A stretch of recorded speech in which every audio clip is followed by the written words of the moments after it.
بسم اللہ الرحمن الرحیم۔ میرا نام لیلا ہے، میری عمر 16 سال ہے۔ میں پنجاب کے شہر ساہیوال کے رہنے والی ہوں۔ میں بہت ہی غریب گھرانے میں پیدا ہوئی تھی۔ میرا کوئی بھی بھائی نہیں تھا۔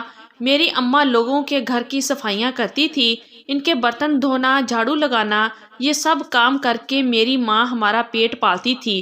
ابو میرے 2 سال پہلے فالج کی وجہ سے بستر پر پڑے تھے۔ میں نے بھی میٹرک کے بعد سکول چھوڑ دیا تھا اور سارا دن گھر کے کام کاج کرتی۔ کبھی کبھی تو امی مجھے اپنے ساتھ کام پر لے جاتی۔ میں نے اپنا سارا بچپن ایسے ہی گزارا۔ میں ایک بہت ہی پیاری، نرم و نازک لڑکی تھی۔ دودھیا رنگ، چھوٹے سرخ بال، ایک نہایت ہی اچھی صورت رکھنے والی۔ لوگ اکثر مجھے دیکھ کر میری امی کو یہی کہتے تھے کہ یہ تو آپ لوگوں کی بچی لگتی ہی نہیں ہے، یہ تو چینی لڑکیوں کی طرح لگتی ہے۔ کیا ہی وہ دن تھے، تب میری عمر 16 سال تھی۔ میں ابھی اور پڑھنا چاہتی تھی، لیکن جب گھر کی طرف دیکھتی تھی تو مجھے اپنی ماں کی طرف دیکھ کر دکھ ہوتا تھا کہ وہ کیسے ہمارا پیٹ پال رہی ہیں، کس طرح وہ اتنی مشکل سے ابو کی دوائیوں کا خرچہ اٹھاتی ہیں۔ میں تو کبھی کبھی روتی تھی کہ اللہ نے ہمیں کیسی زندگی دی ہے، میری ماں کے کیا نصیب لکھے ہیں۔ اللہ کو ذرا ترس نہیں آیا۔ میری ماں کے مقدر لکھتے وقت میں تو کبھی کبھی یہ بھی سوچتی تھی کہ کاش اللہ مجھے لڑکا بنا کے بھیج دیتا، میں اپنے ماں باپ کا اس بڑھاپے میں کچھ آسرا بن جاتی۔ لیکن خیر، سوچنے کو تو کچھ بھی سوچا جا سکتا ہے، لیکن ہوتا وہی ہے جو اللہ کی رضا ہو۔ میں ادھر اپنی ماں کی زندگی بتا رہی ہوں، لیکن سچ ہے کہ ان کی زندگی مجھ سے بہت اچھی تھی۔ جو زندگی میں اب گزار رہی ہوں، کوئی اس کا تصور بھی نہیں کر سکتا۔ میرے جیسی زندگی تو خدا کسی دشمن کو بھی نہ دے۔ میں اپنی داستان کہاں سے شروع کروں، الفاظ ہی نہیں ہیں میرے پاس۔ خدارا ایسی زندگی کبھی کسی کو مت دینا، ہر آنکھ اشکبار ہو جائے۔ میری داستان سن کے جب میں 20 سال کی تھی تو میرے لیے بہت زیادہ رشتے آنے شروع ہو گئے تھے، لیکن امی ابھی شادی نہیں کرنا چاہتی تھی میری۔ لیکن ایک دن ایسا رشتہ میرے لیے آیا کہ امی نے جھٹ سے ہاں کر دی۔ میں حیران تھی کہ امی ایسا کیوں کر رہی ہیں۔ جب میں نے امی سے پوچھا تو امی نے بتایا کہ کوئی سعد نام کا لڑکا ہے، بہت اچھا لڑکا ہے، میری ایک دوست کے جاننے والوں میں سے ہے۔ اس نے بتایا کہ لڑکا ایک ہی ہے، اس کا کوئی بھائی نہیں ہے، 2 بہنیں ہیں جن کی شادی ہو چکی ہے اور وہ اپنے علیحدہ گھر میں رہتی ہیں، ایک ان کی امی ہے، بس اتنی سی فیملی ہے۔ اگر تمہاری ادھر شادی ہو جائے تو مجھے امید ہے کہ تم بہت خوش رہو گی۔ اچھے لوگ ہیں، دیکھے بھالے ہیں، مجھے تو اچھے لگے ہیں، باقی تم بتا دو تمہارا کیا خیال ہے۔ میں بھی سن کے خوش ہو گئی کہ شاید میری قسمت بدلنے والا کوئی آ گیا ہے۔ ان لوگوں نے بولا کہ ہم لوگ سادگی سے نکاح کر کے اپنی بچی کو لے جائیں گے اور آپ لوگ جہیز وغیرہ کی ٹینشن مت لیجیے گا، ہمارے گھر میں اللہ کا دیا ہوا سب کچھ ہے، شکر ہے اس کی ہر نعمت موجود ہے۔ میری امی ابو اس بات سے بہت خوش ہوئے کہ شکر ہے ان لوگوں نے جہیز نہیں مانگا، اگر مانگ لیتے تو ہم کدھر جاتے، کہاں سے پورا کرتے۔ خیر، اس بات پر تو میں خود بھی بہت راضی تھی۔ نکاح کے لیے ان لوگوں نے صرف 1 ہفتہ دیا۔ اتنی جلدی نکاح کرنا بھی کچھ سمجھ میں نہیں آیا تھا، لیکن خیر جیسے تیسے کر کے نکاح ہو گیا اور میں ان کے گھر پر آ گئی۔ گھر خوبصورت تھا، 3 منزل گھر، ماربل لگا ہوا تھا۔ میں دیکھ کر ایک لمحے کے لیے تو حیرت میں آ گئی تھی۔ جب اپنے کمرے میں آئی تو وہ بھی اچھا سجایا ہوا تھا۔ مجھے ایک لمحے کے لیے اپنی قسمت پر یقین نہیں آ رہا تھا کہ میری قسمت بھی اس قدر اچھی ہو سکتی ہے۔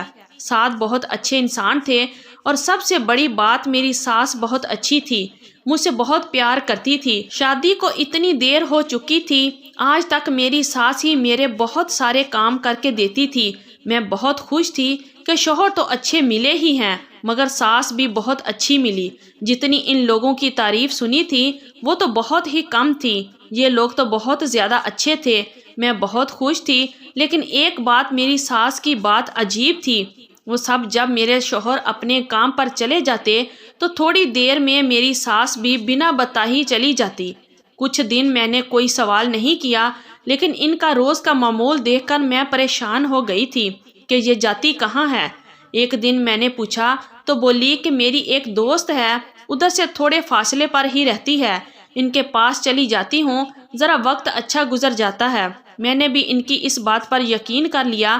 اب میں ان سے بالکل بھی نہیں پوچھتی تھی کہ وہ کہاں جاتی ہے۔ وہ شام میں جب گھر آتی تھی تو آ کر میرا سارا کام کرتی تھی، یہاں تک کہ مجھے کمرے میں لٹا کے جاتی تھی۔ بہت پیار کرتی تھی مجھ سے۔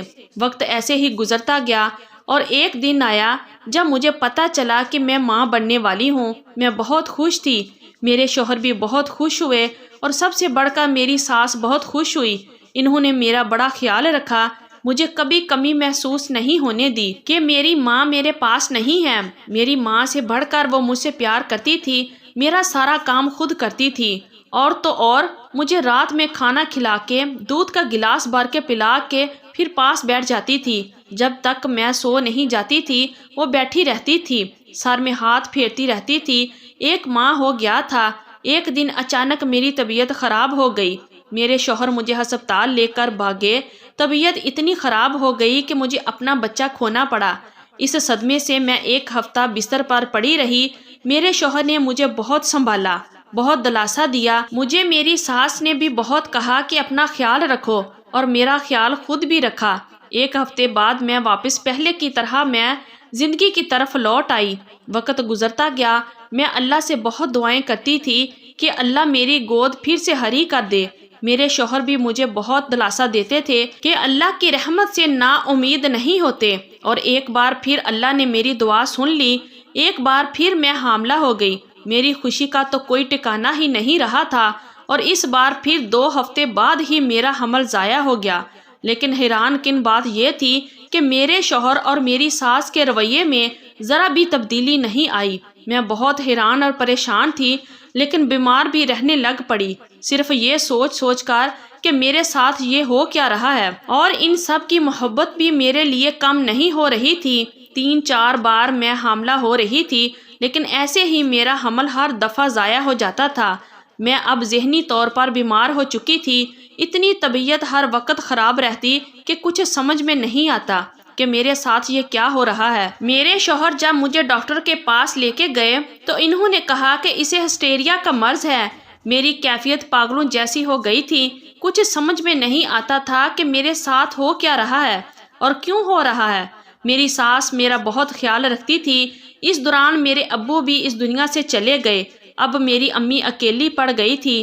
سب کچھ عجیب سا ہو گیا تھا، یہ دنیا خالی خالی لگنے لگی تھی۔ ایسا لگتا تھا کہ جتنی تیزی سے یہ خوشی کی لہر میری زندگی میں آئی تھی، اتنی ہی تیزی سے ہی میری زندگی سے جا رہی تھی۔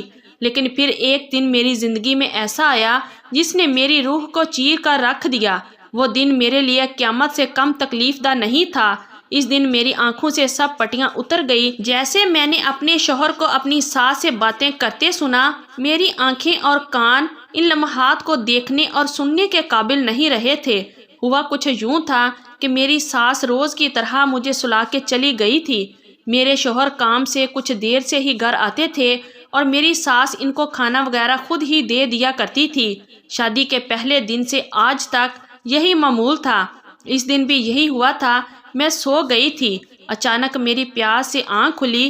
میں پانی کے لیے کمرے سے باہر آئی، سر میں کچھ چکر آ رہے تھے، پھر بھی چیزوں کا سہارا لے کر میں کچن میں گئی، پانی ڈالا اور کمرے میں آ رہی تھی کہ اچانک ہنسنے کی آوازیں میرے کانوں میں پڑی۔ آوازیں میری ساس کے کمرے سے آ رہی تھی۔ میں کمرے کے پاس گئی اور کچھ سننا چاہا تو کمرے سے میرے شوہر کی بھی ہنسنے کی آوازیں آ رہی تھی۔ میں نے غور کیا تو یہی سنا کہ ہاجرہ میری ساس کا نام۔ آہستہ بولو، لیلا اٹھ نہ جائے، تو آگے سے ہاجرہ کہتی ہے وہ نہیں اٹھنے والی، میں نے نیند کی گولی دے کر اسے سلایا ہے، وہ صبح تک نہیں اٹھے گی۔ یہ سن کر دونوں پھر زور سے کہکے لگانے لگے۔ میں اتنی بات سنتے ہی گرنے والی تھی۔ مجھے اپنے کانوں پر یقین نہیں آ رہا تھا کہ آج تک میں نیند کی گولیاں کھاتی رہی ہوں، تب ہی مجھے صبح سے پہلے ہوش نہیں آتا۔ میں صدمے میں تھی کہ یہ لوگ میرے ساتھ کیا کر رہے ہیں۔ میں نے ان کی مزید باتیں سننے کی کوشش کی لیکن سن نہیں پائی۔ اگلے دن میں نارمل اٹھی اور ان لوگوں کو شک نہ ہونے دیا کہ مجھے ان پر شک ہونے لگا ہے۔ دن ایسے ہی گزر گیا۔ رات آ گئی۔ میری ساس دوائی لے کے میرے کمرے میں آئی۔ میں نے ان کا دھیان ہٹتے ہی گولی چھپا دی اور ان کو محسوس کروایا کہ میں کھا چکی ہوں، اور میں جلدی سے لیٹ گئی۔ تھوڑی دیر میں میری ساس اٹھ کر اپنے کمرے میں چلی گئی۔ جیسے ہی میرے شوہر آئے وہ سیدھا ان کے کمرے میں چلے گئے۔ تھوڑی دیر بعد پھر سے ان لوگوں کے ہنسنے کی آوازیں آنے لگ پڑی۔ میں آہستہ سے اٹھتی اور ان کے کمرے کے باہر کان لگا کر ان کی باتیں سننے لگی۔ آج جو میں نے سنا کاش وہ کبھی نہ سنتی۔ میرے شوہر میری ساس یعنی ہاجرہ سے یہ باتیں کر رہے تھے کہ ہاجرہ مجھے لگتا ہے یہ عورت بھی بچہ پیدا نہیں کر سکے گی۔ کیا فائدہ ہوا مجھے دوسری شادی کرنے کا؟ تم سے اولاد نہیں ہو سکتی تھی اس لیے اسے شادی کی تھی، لیکن یہ بھی اب کبھی ماں نہیں بن سکتی۔ اب میں کیا کروں گا؟ مجھے بچہ چاہیے اور ہر حال میں چاہیے۔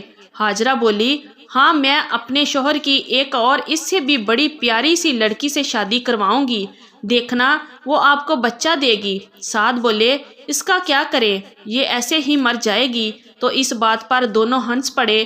یہ سب سننے کے بعد میرے تو پاؤں کے نیچے سے زمین ہی نکل گئی۔ میں نے تو کبھی ایسا سوچا بھی نہیں تھا کہ جس عورت کو میں اپنی ماں کا درجہ دے رہی ہوں وہ تو میرے شوہر کی پہلی بیوی ہے۔ یہ سب میرے ساتھ کیا ہو رہا تھا کچھ پتہ نہیں چل رہا تھا۔ میں جلدی سے اپنے کمرے میں بھاگ گئی اور کمرے کی کنڈی لگا کر رونے لگ پڑی۔ میرے ساتھ ایسا کیوں ہوا ہے؟ میں نے ایسا کیا کیا تھا جس کی یہ سزا ملی؟ خود پہ اب غصہ آ رہا تھا۔ سجدے میں گر پڑی، اللہ کے سامنے روئی۔ اب میں اپنی موت کو بہت قریب دیکھ رہی تھی۔ دل میں خیال آیا کہ صبح سعد کے کام پر جانے کے بعد ہاجرہ سے ایک بار پوچھوں گی تو صحیح کہ ان لوگوں نے میرے ساتھ ایسا کیا کیوں؟ زندگی تو اب میری ختم ہی ہے، ایک بار ان سے جواب ضرور لوں گی۔ روتے روتے کب آنکھ لگ گئی پتہ ہی نہیں چلا۔ صبح جب میری آنکھ کھلی تو سعد کام پہ جا چکے تھے۔ میں اٹھی اور سیدھی ہاجرہ کے کمرے میں چلی گئی۔ ہاجرہ میری طرف دیکھ کر حیران رہ گئی کہ میں ایسے اس کے کمرے میں کیسے آئی۔ میں سیدھی اس کے قریب جا کے اس کا ہاتھ پکڑ کر بیٹھ گئی۔ ہاجرہ، تو نے میرے ساتھ ایسا کیوں کیا؟ اتنا بڑا دھوکا تم کیسے کر سکتی ہو میرے ساتھ؟ میرے یہ سوال ہاجرہ کو چونک دینے والے تھے۔ اسی وقت ہاجرہ اپنی اصلی حالت میں آ گئی اور بولی، تمہاری اب ہمیں ضرورت نہیں ہے، میں بچہ پیدا نہیں کر سکتی اس لیے میں نے اور سعد نے مل کر یہ سب کیا، لیکن میں یہ بھی نہیں چاہتی کہ سعد کی کبھی بھی اولاد ہو میرے علاوہ، اس لیے میں تمہارے بچے بھی مارتی رہی اور تمہیں ایسی دوائیاں دیتی رہی جس سے اب تم اندر سے بالکل خالی ہو گئی ہو۔ بہت جلد اب تم اوپر پہنچ جاؤ گی۔ دودھ میں تم کو دوائی ملا کے دیتی تھی، دیکھو کیسا حال کر دیا ہے میں نے تمہارا۔ یہ سب باتیں مجھے تیر کی طرح لگ رہی تھی۔ میں نے ہاجرہ کو اس کے کاندھے سے پکڑ کر ہلایا اور صرف یہی بولا کہ اللہ انصاف کرنے والا ہے، تم نے جو کیا اس کی سزا ضرور پاؤ گی۔ میں تمہیں اب کچھ بھی نہیں کہوں گی، اللہ مجھے انصاف دے گا اور تمہیں اس کی سزا ضرور دے گا۔ میں وہ گھر چھوڑ کر آ گئی اپنی ماں کے پاس۔ تھوڑے دنوں کے بعد خبر آئی کہ دونوں کی کار ایک ٹرک میں لگی اور وہ دونوں ہی وہیں مر گئے۔ اللہ کی لاٹھی بے آواز ہے، میں بھی اب اپنی اس زندگی کے آخری دن ہی گن رہی ہوں۔ کیا میں نے اللہ کے اوپر فیصلہ چھوڑ کے صحیح کیا؟ یہ تھی ہماری آج کی سٹوری۔ اگر آپ لوگوں کو اچھی لگی ہے تو پلیز ویڈیو کو لائک کیجئے اور ہمارے چینل کو بھی سبسکرائب کیجئے اور کمنٹ باکس میں اپنی رائے کا اظہار ضرور کیجئے۔ شکریہ، اللہ حافظ۔